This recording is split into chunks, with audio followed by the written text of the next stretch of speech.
नमस्कार श्रोताओं। आज आप सभी को सुनाती हूँ कहानी बिखरे हुए नगमे भाग 25।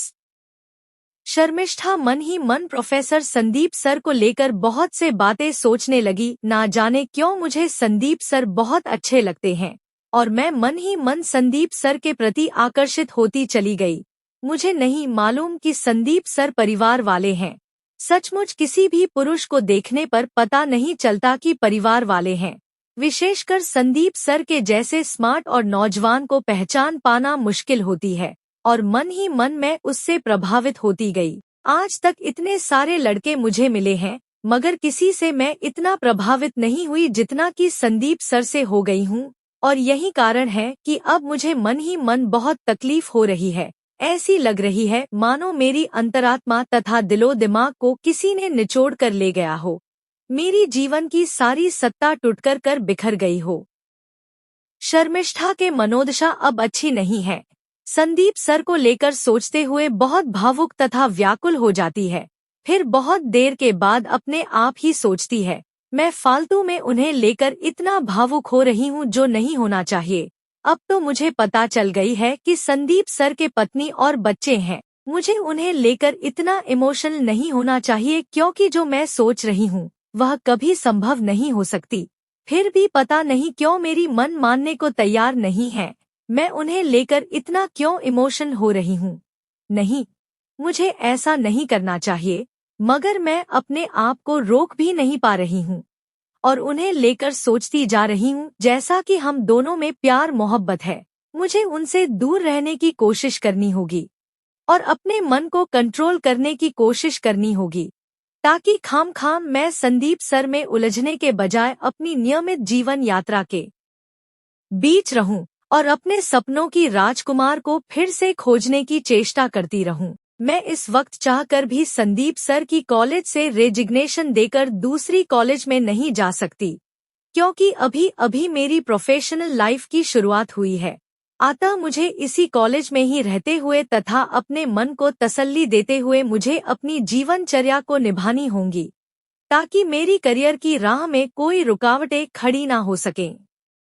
दिन गुजरने लगे कि शर्मिष्ठा रोज की तरह नियमित रूप से कॉलेज में जाती है और अपनी ड्यूटी करने लगी।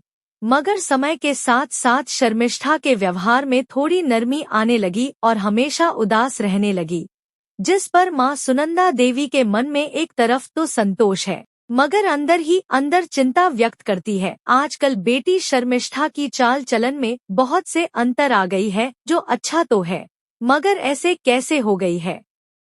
कहीं कोई अनहोनी तो नहीं हो गई है। मैं उसे पूछ भी नहीं सकती। पता नहीं किस बात पर मुझसे नाराज हो जाएंगी, कह नहीं सकते। ऐसे में सुनंदा देवी चुपचाप रहकर दिन बिताने लगी। लगभग साल भर और बीत गई। शर्मिष्ठा रोज अपने समय से कॉलेज में जाती है। उसके घर से शहर बस में आधे घंटे की सफर है। शहर के बस डिपो में उतरकर लगभग 15 मिनट की पैदल चलकर उसकी कॉलेज है। ऐसे में एक रोज बस में चढ़कर रोज की तरह इधर उधर देखकर सीट खाली न मिलने के कारण एक सीट के बगल में जाकर खड़ी हो गई। उस सीट के बाहर वाली सीट पर निखिलेश बैठकर झपकी ले रहा है क्योंकि निखिलेश की घर वहां से और भी 1.5 घंटे पीछे की सफर है और बस निखिलेश के स्टॉपेज से खुलती है। ऐसे में सुबह जल्द तैयार होकर जब डिपो में आकर बस में चढ़ता है तो उसे आसानी से बैठने को सीट मिल जाती है। अक्सर निखिलेश बस में बैठकर झपकी लेते हुए 2 घंटे की लंबी सफर तय करता है। अकस्मात निखिलेश की आंखें खुल जाने पर घड़ी की ओर देखते हुए जान लेता है कि अभी आधे घंटे की सफर बाकी है। इतने में उसकी नजर पड़ जाती है कि कोई एक महिला उसके बगल में खड़ी है। वह अपनी सर उठाकर देखते हुए अपनी सीट से उठकर शर्मिष्ठा को बैठने को जगह देता है मगर शर्मिष्ठा बड़ी नाटकीय ढंग से बैठने से इनकार करने लगी। ऐसे में निखिलेश कहता है, मैं तो बड़ी देर से बैठा हूँ, आप बैठ जाइए।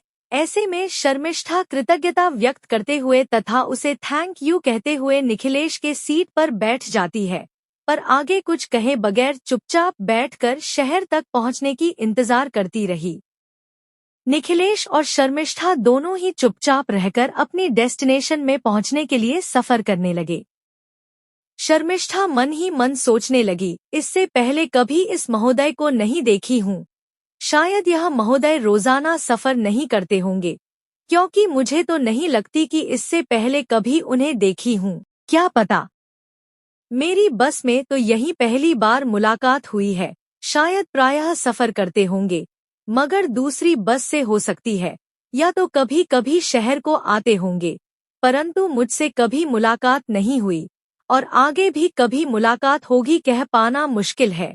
कोई बात नहीं, अब जो भी हो, मुझे बस में बैठने को जगह मिल गई, यही बहुत बड़ी बात है, और बस हमें समय से पहुंचा देगी तो यही बड़ी बात होगी।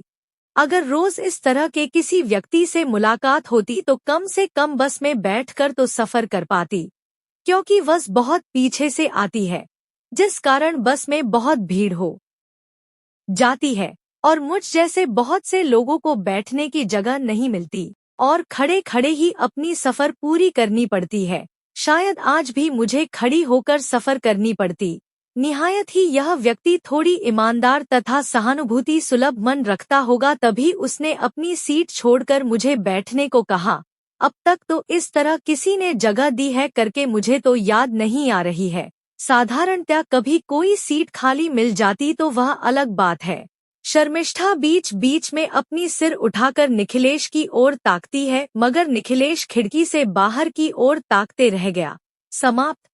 कृपया हमारे चैनल को लाइक, शेयर, कमेंट्स और सब्सक्राइब करें और अगले भाग के लिए हमारे साथ बने रहिए। धन्यवाद।